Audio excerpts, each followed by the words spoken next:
Dr. Wright received his bachelor's degree from the University of Michigan, his medical degree from the Medical College of Wisconsin-Milwaukee, and his PhD in translational cancer research from the University of Minnesota. Today, Dr. Wright will be talking about his education, career, and his latest research in the germ revolution, DNA microbial analysis in the sinus and ear. Here is Dr. Wright. Thank you.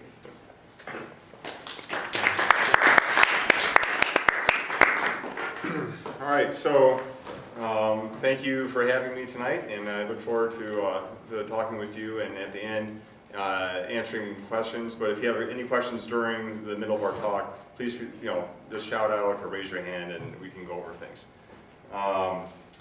The way I have this set up, I'm going to start out by talking at first about what it means to be an otolaryngologist or an ENT doctor, just to define it for you so you know what that means. And I'm going to talk about some of the research that I'm working on and some of the research it's based on. And that's going to take about 15 minutes. Then I'm going to talk briefly about STEM careers and some of the decision-making of careers. And then I'll just review, kind of as an example of a STEM career, my education and some of the decisions that I made as I came from being a high school student to where I am today. And if at any point you have questions, please feel free to ask them. Okay? And I think this will take about 30 minutes or so, and maybe 40 minutes, but I'll hang around as long as you'd like afterwards to answer questions. So, otolaryngology, head and neck surgery. Our field of medicine, we're more commonly known as ENT doctors, but our organization has adopted the formal name of otolaryngology, head and neck surgery, because the truth is we do a lot more than just ear, nose, and throat. We are, in general, we're concerned with the medical and the surgical management of illnesses of the head and neck, not counting the central nervous system, so we don't do brain surgery or spine surgery, and not counting the eyes. A couple decades ago, the eye component of ENT separated into the field of ophthalmology. So we pretty much take care of everything outside of the brain and the spine. So that can include thyroid surgery, it includes trauma surgery of the face, it includes all kinds of cancer surgery, cancer of the salivary glands, in addition to ear surgery and sinus surgery and voice surgery and things of that type. So, I'm going to talk about, I'm going to start out by talking about the main field of research that I'm looking into right now. So I'm what you would consider to be a physician scientist. I'm a private physician. I have sick patients I take care of every day. But sort of on the side, I also do basic science research and clinical research. So I run clinical trials. I do some basic science research looking at the underpinnings of some disease processes, and I supervise research assistants. So to me, that's a focus of interest, doing true research, but also having taking care of real life people and fixing problems. So it's a kind of a dual life that I lead. The main area of research that I'm dealing with right now, the most exciting thing, in my opinion, right now that I'm working on is looking at chronic sinus disease. And chronic sinus disease basically means sinus infections. And sinus infections are a big deal. They account for a lot of pain and suffering. They happen to all age ranges, from infants and children all the way up to adults and very old people, and it's a major cause of healthcare expense. So it's a pretty big impact on our healthcare system. Millions of people suffer from sinus infections every year. When add it all up, it's very expensive, and it's something which remains a difficult problem to treat. So it's kind of an unmet need in terms of a problem out there in the community. It's something that every ENT deals with on a regular basis. So it's something which is a good focus for research. The main treatment options for it include lifestyle modifications to reduce your risk of getting an infection. People can be treated with antibiotics and nose sprays. There are all kinds of different surgical interventions that can be done, either procedures in the office or surgeries in the operating room that might be helpful.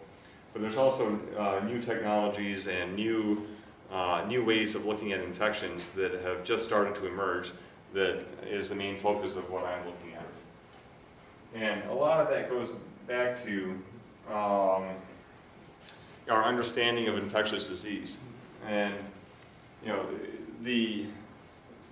in the world of infections, there's two competing lines of thinking that never have really added up completely. And on one hand, we know that we're covered with germs, and there's germs in our noses, our throats, they're on our skin, they're all around us, and we're basically swimming in germs all the time.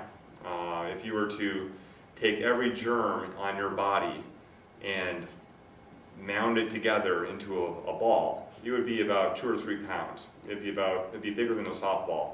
It would be solid germs. And every human body has a pile of germs like that all spread out on the surface and within us, which is a little creepy, but they belong there. And they're our friends, and we in fact need them to survive. Without them we would die. So we know on one hand that we're awash in germs. On the other hand, we know that germs can make us sick. And knowing which germs make us sick and under what conditions has been a tricky thing to find out. And particularly, the main limitation is that up until very, very recently, the only way to tell what germs are in one spot or another is to do a culture. And when you do a culture, really what you're testing is what will grow in a petri dish. And the truth is, we kind of know that whatever's growing doesn't really represent everything that's there. So it doesn't really reflect all the germs that are in a location. So if you culture, say, the inside of your mouth, you might grow 10, 5, 6 different organisms, but we know in fact there are many, many more types of organisms are there. What's different just recently, really just in the past few years, is the ability to do a DNA analysis of a small sample has emerged. So now, in the world of research, we can take a swab or a small sample from really any part of the body and then look at the DNA that's there. We can expand the DNA using PCR, which is a scientific technique to increase the amount of DNA you get, and then compare it to a library and find out what's really there. So that's, it's really kind of like getting a microscope for the first time. In this case, it's a molecular microscope. We're able to see really for the first time what's really going on in these different parts of the body. And it's pretty exciting. And no one's really looked that closely at what's going on in the nose and the sinuses. And that's what we're starting to do. So what I'm going to show you next is a study that came out recently. It's not my work, it's somebody else's work. But I'm basing my next study off of this initial pilot study looking at the germs in the nose and the throat. And so we're just going to go through this study, and it's going to be a little bit dry, but to me it's exciting. So I'm going to subject you to it anyway. And then, so this is a study which came out of UCSF that looked at the germs in the sinuses. And this is the first study ever to really do this using this DNA technology. And so we use the word microbiome to describe the collective germs that live in a particular part of the body. So your armpit might have a microbiome, and your nose has a microbiome. Really, inside your gut, there's a microbiome. So in this case, we're looking at the sinus microbiome. And in this study, they looked at people who were sick, who had infections one after the next, and they looked at people who really had never had sinus infections, and then they compared what's going on in these people when you really look at this germ fingerprint to see what's happening. So they did a DNA analysis of healthy and sick people, and they did profiling of the healthy and the unhealthy people. And what they found was something very interesting. And the first thing they found is that there were several thousand species of bacteria that lived in healthy people's sinuses. So when I was there early in my residency, we used to think that the sinuses were sterile, that if you were to swab them, nothing would grow. Because on a culture, an old-fashioned culture, nothing would grow. But in fact, if you were to do a DNA analysis, we find that not only are they not sterile, there's several thousand species of bacteria living in the sinuses. That's amazing. The other finding they had was that in people who are sick, that population of bacteria looked very, very different than the population of bacteria in healthy people. That the fingerprint of bacteria in the healthy people and the sick people were very different. And that sort of calls into question, are there differences in the bacteria that might be causing one person to be more sick than the healthy people? So is there a causation component to this? So what the researchers did is they looked at, well, what germs are most associated with being well of these thousands of species, and what germs are most associated with being healthy and sick. So, and when they kind of boil it down to two main types of germs that seemed, one of which was most defining of health, and one was most defining or most associated with being sick. And the healthy germ, or the sick germ, was something called Corynebacterium tuberculosericum. And the other one, the healthy germ, was Lactobacillus sakei. So people have heard of things like acidophilus to help restore colon health or your stomach. And these were both unexpected germs to be found. And what they went on to do is to do so they had this observation that they have 20 healthy people, 20 sick people. All the healthy people have Lactobacillus sakei in them. All of the sick people have Corynebacterium in them. Let's do that. So it makes you think that maybe there's something going on here. Maybe there's a pattern. And so what they did is an experiment. So like any scientist, you would have a hypothesis that maybe there's a protective effect of the good bacteria, and maybe there's a destructive effect or a negative effect of the bad bacteria. So what they did is they took some sterile mice. So you can buy sterile mice and in a lab. And they took some sterile mice, and if they add the Corynebacterium, the bad germ, to the sinuses of the mouse gets sick. If they add the protective Lactobacillus sakei to the mouse is well. It doesn't get sick. And then finally, and most interestingly, if they add both together, they find that the mouse does not get sick. So the implication of this is actually really quite interesting. And the implication being that, can you protect against a sinus infection by adding a healthy bacteria to your nose? And that's where I'm starting to pick up. I'm going to show you a couple of their slides from their study. And some of them are pretty interesting. We'll skip that one. One of the findings on this study, if you look at figure A, these are measures of diversity. So what these slides represent is the diversity of the organisms, of the germs that were inside the sinuses. And one of the most important things they found is that in people who are sick, who have had many antibiotics, they've lost the diversity of different types of organisms in the sinuses. So part of maintaining a healthy sinus system is having lots of different kinds of germs. And with many, many antibiotics, it messes up your normal flora to the point that you have a less protective system. It's kind of interesting. Makes you wonder, is there a positive feedback thing going, where if you're sick once and you get antibiotics, does it wipe out your flora, even the good stuff, so you're more likely to get the next infection? It makes you wonder. And all three of these top figures represent different ways of measuring diversity in the sinuses. It's interesting, looking at the bacteria of the gut, researchers have found similar findings, that in people who are sick, people who have diabetes, people who are obese, people who have inflammatory bowel disease, Crohn's disease. All these different diseases, over and over again we see in different parts of the body that the microbiomes in people who are not well tend to lose diversity. It's very interesting, and that's something we're seeing in the sciences as well.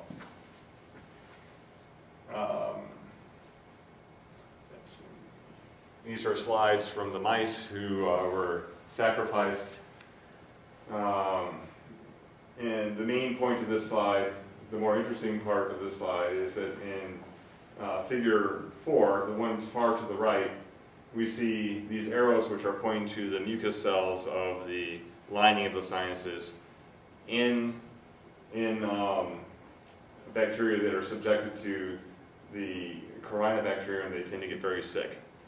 The one next to the left, though, it was given the Lactobacillus, and it was much more normal compared to the one without it.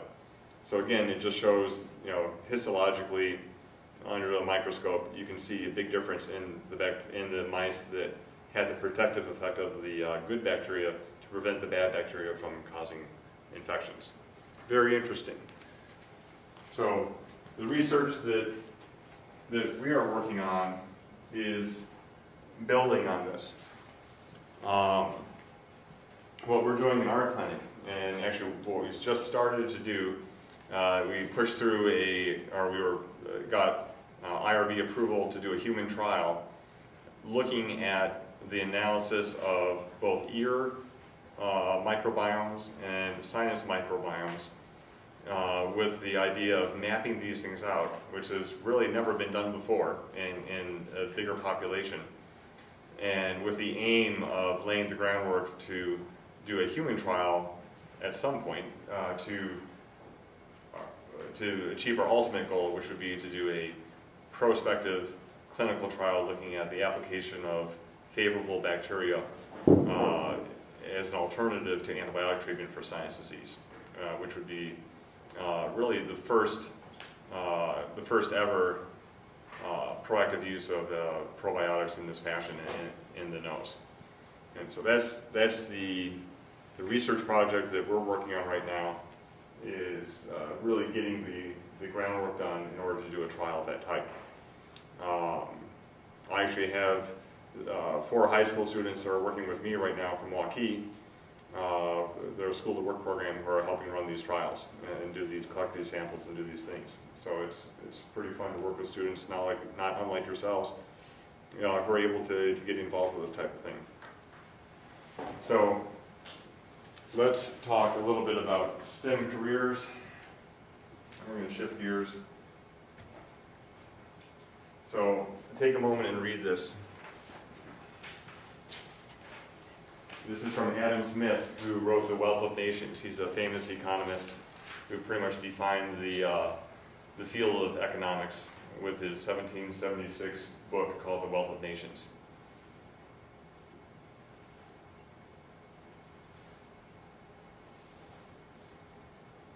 This is a time when really what amounts to just at the very beginning of the Industrial Revolution, where people were moving from farms into factories, and some of these early factory workers making sails or making garments or whatnot were probably working in some of the more brutal working conditions that humans have worked with in history.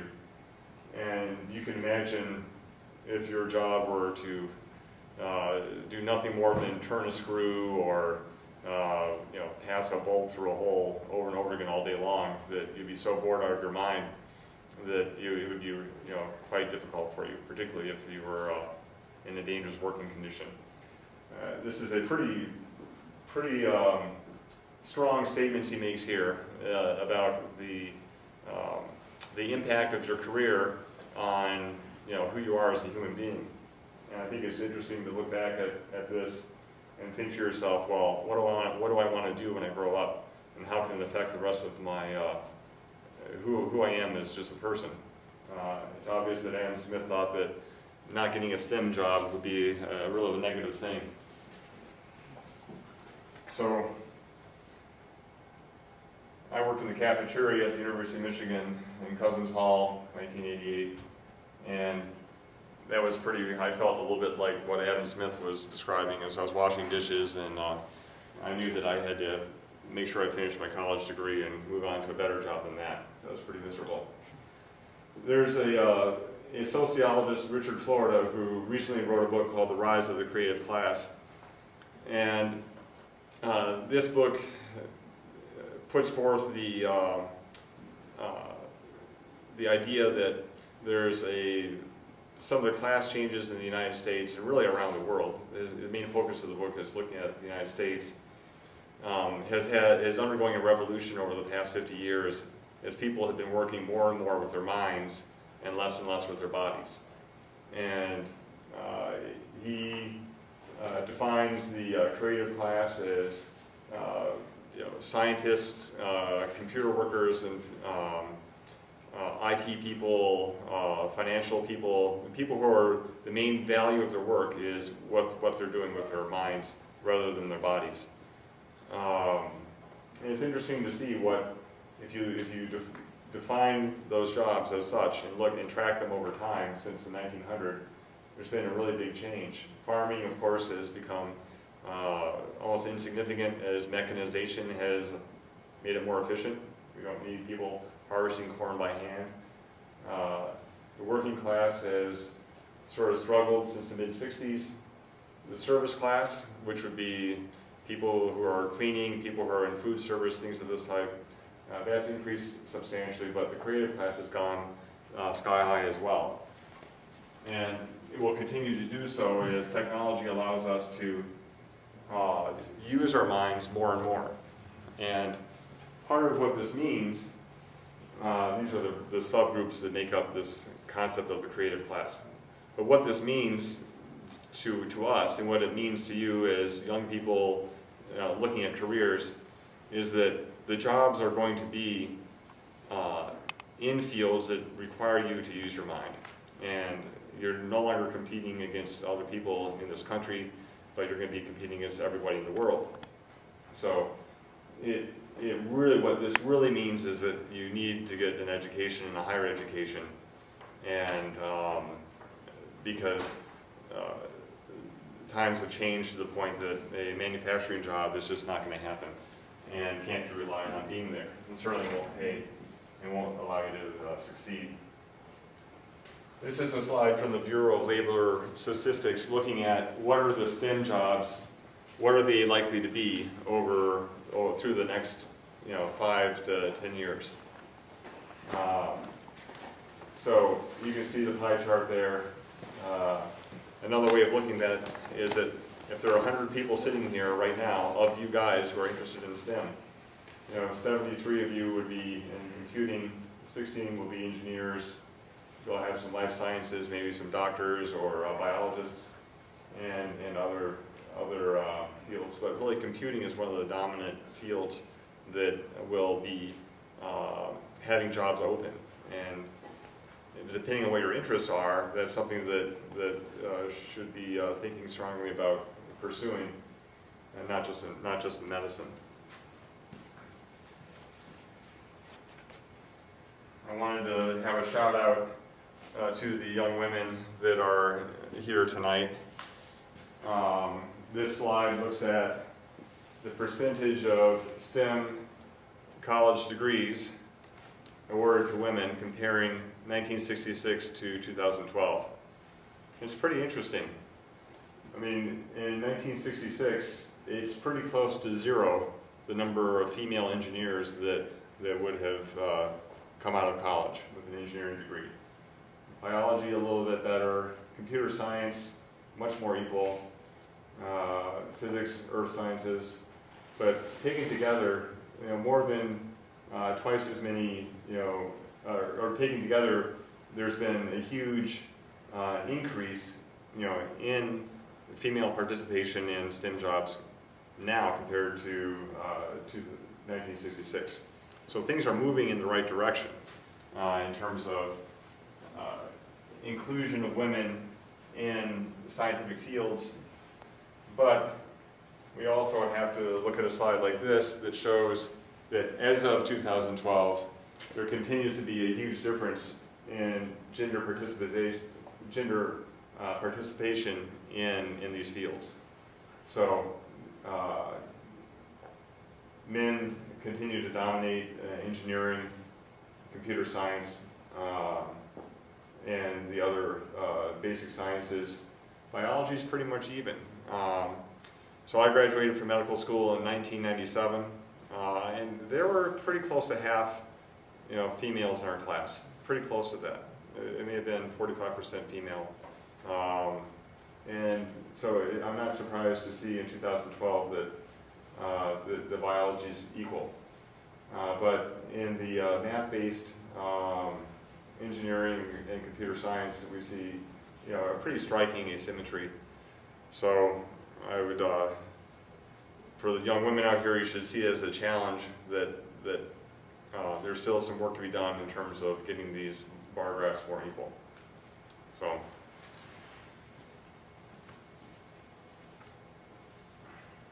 Okay, so my educational journey. I went to high school in this small town in northern Michigan. There were about 87 people in my graduating class. There were no AP classes. And when I went to the University of Michigan, I took calculus for the first time and I nearly failed the class. And only through heroic efforts, working day and night, I was able to pull off a B-. I went back to my math teacher in Coleman, and I was annoyed because I hadn't been prepared for calculus. And he shrugged his shoulders and said, "I don't know calculus." It's like, okay, I get it now. It's so I started not with a lot of advantages from an education standpoint in terms of the types of advantages that you guys have these days. Bachelor of Arts at the University of Michigan, I was an English major. I wasn't sure what to do. I didn't know. I didn't know I should go into medicine. I was equally comfortable with writing as I was with math or science. And so I got an English degree in English literature. And at the end of my English degree, I was coming out of college and I had to figure out, well, what now? Law school, maybe go into teaching, maybe join the Peace Corps. It was really hard. It was a hard time, for about 6 or 9 months as I was trying to sort out what to do. I was driving a bus for the University of Michigan, so I had a little bit of an income, but I had to decide, and that sort of made me think hard about literature, and I had to do some deep thinking about, well, what does it mean to do one thing or the other? And it made me think of Robert Frost, who's, as you know, is a famous poet. And he has this poem, The Road Not Taken, that describes a branching point as a metaphor for a situation like I was facing, where I could do one thing or the other, and which is better, and how do you really know? And you could have two paths that may be equally enticing, but how do you decide? And I kind of weighed my options, and after thinking it through and getting a little bit of exposure through volunteering in a hospital, I realized that medicine was probably the right thing for me. It was, as a thought experiment, it made a lot of sense. It met my needs. And so then I went on to the University of Michigan, or to Michigan State University. I did 2 years of coursework and to get my pre-med in, and then followed the medicine path. Did medical college in Wisconsin, finished that in 1997, and then on to my residency training, 5 years at the University of Minnesota, where I got my surgical training, and then I started my PhD there, and then was able to finish it afterwards. So I did the PhD because I'm interested in research. And so I came to Des Moines and have been in private practice here, doing basic science research as a smaller component of my practice. So the main points, though, I want to make about, in terms of talking about my career, is that my advice for you guys is you're high school, you're in 10th, 11th, 12th grade of high school, and you're trying to figure out, well, what am I supposed to do? My advice is that the most important thing to do is keep your mind open and to do well in your classes so that you have options. So I think it's really, really hard to be 16, 17, 18 years old and to really know what you want to do. In fact, it really may not even be possible to do that. But if you do well in your classwork, that's going to qualify you to do lots of different things. The other thing that you can do is get involved with things you think you want to do. So if you think you like medicine, then volunteer at a hospital or volunteer in a clinic, or get some type of exposure to the world of medicine in one way or another.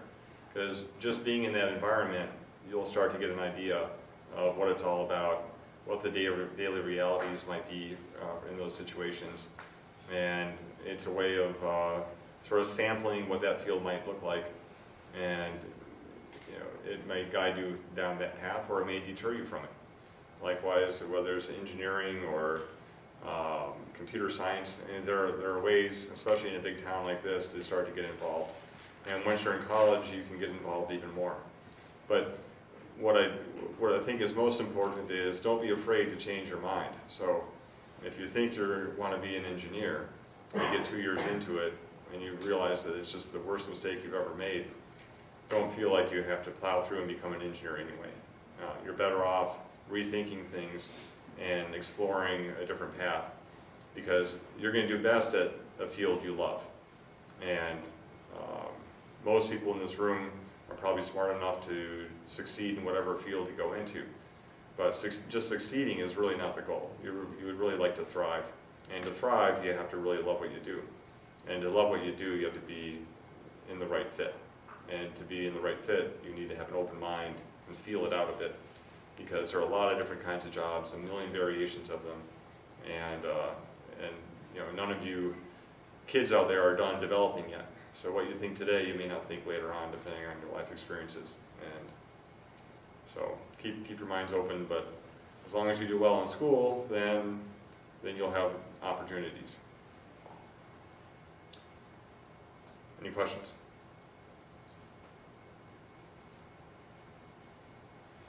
Can you elaborate a little more on the scientist part of your role? I think people are fairly comfortable with what a physician does, but the scientist part of it in Des Moines, Iowa is a little harder to grasp.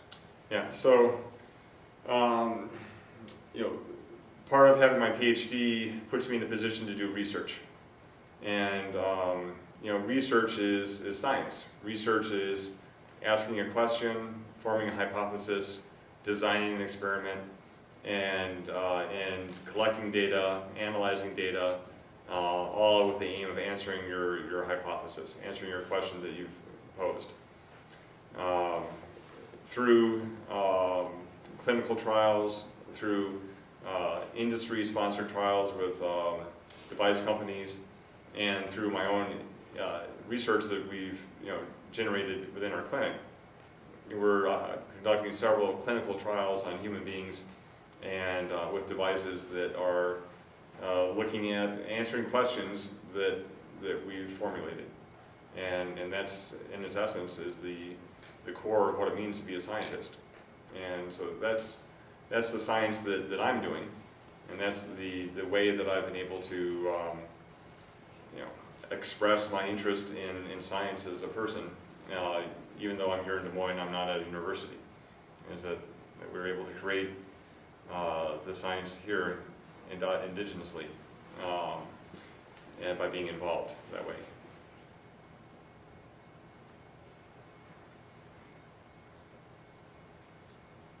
I have a question. Yeah. So you mentioned data, and that just came in, I think, towards the end of your presentation. Did you talk about being, because everybody now is talking about data science. Mm-hmm. Is that still science? What is data science? So data science, and so data science,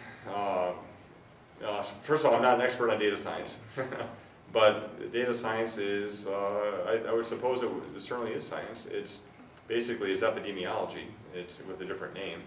That you're looking at a cross between sociology and epidemiology, where whether you're looking at Twitter and saying, well, okay, can we predict if the flu is coming by looking at Twitter feeds and symptom searches on Google, you know, all these things fit into the world of science. That you really certainly need a scientific background to be able to interpret data like that in a meaningful way that matters. So sure. And I think in terms in the broader sense of STEM, so I'm not counting medicine, but in terms of STEM careers, it's certainly something that is will inevitably have more and more attention paid to it. And that's surely there'll be data science careers that will be emerging, and whole fields of data science, maybe department psychologists that look at, you know, information technology, trying to sort out the massive amounts of information that is swirling around out there. And if you can look at the, you know, reach out into the blogosphere and, you know, collect data that matters, that's going to mean a lot to people. It's a way of getting a touchstone on what's going on in the whole world. Who's interested? Oh, go ahead. How is medicine different now with the advent of engineering and these micro devices, nanotechnologies, and all the computing power that's now coming into the world through robots? How is it different now than traditional medicine, and what's the role of doctors going forward with the advent of all these devices and the ability to integrate technology so much in not detecting but fixing things? Yeah, so it's surprisingly the impact of all this technology, I think, has really yet to be felt when it comes down to the nuts and bolts of treating sick people. That you know, we're still, in my opinion, relatively primitive when it comes down to an individual who walks in the clinic with a problem. We're still dealing with the basics, you know, sort of the fundamentals, which is, you know, hearing the story, a good physical exam, listening to someone's, you know, complaints and their history, occasionally some testing. You know, these things on an individual basis, I don't think are a lot different. Our devices, our surgical devices, you know, expand our ability to, you know, reconstruct things or do things less invasively, and there's definitely a lot of benefit there. I think as a population, though, is where we're going to see more and more changes. Is we are able to gather data and almost more from a public health standpoint, understand, you know, how disease is transmitted, and understand when people should be treated for one thing or another. But I also think that there's a lot of,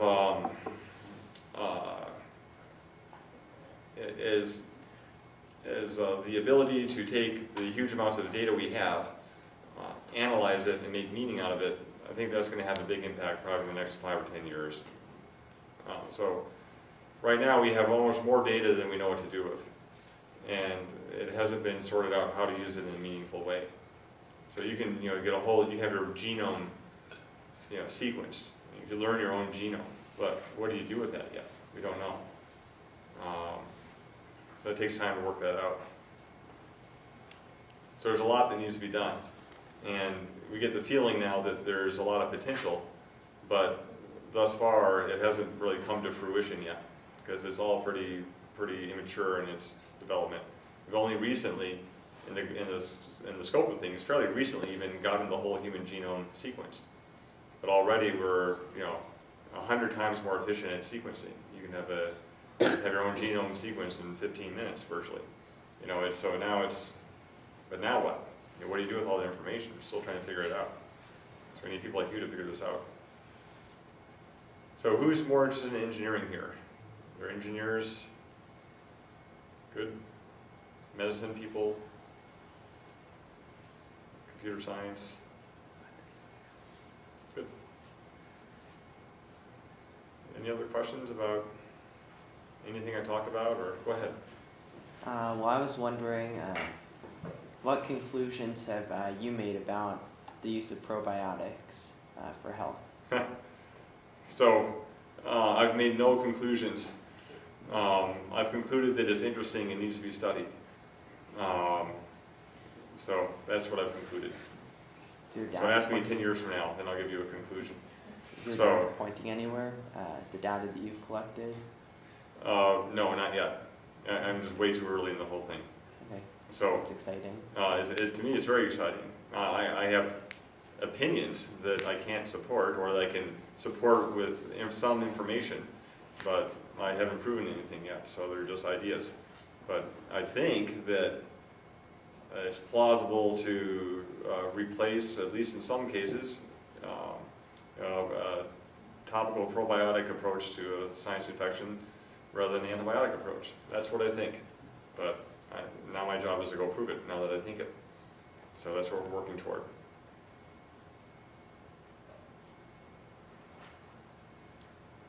So, well, thanks for your attention tonight. If you have questions afterwards, please come up. I'll hang around for a while, so if you have an individual question, I'm more than happy to talk about stuff. But I appreciate the opportunity to talk.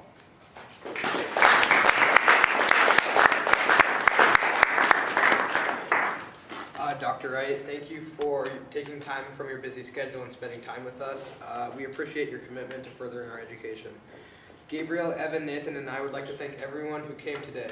Also, on your way out, if you wouldn't mind putting your name on the email list for further updates, that would be great. Our next event will be on March 25th here at the LRC. Thank you.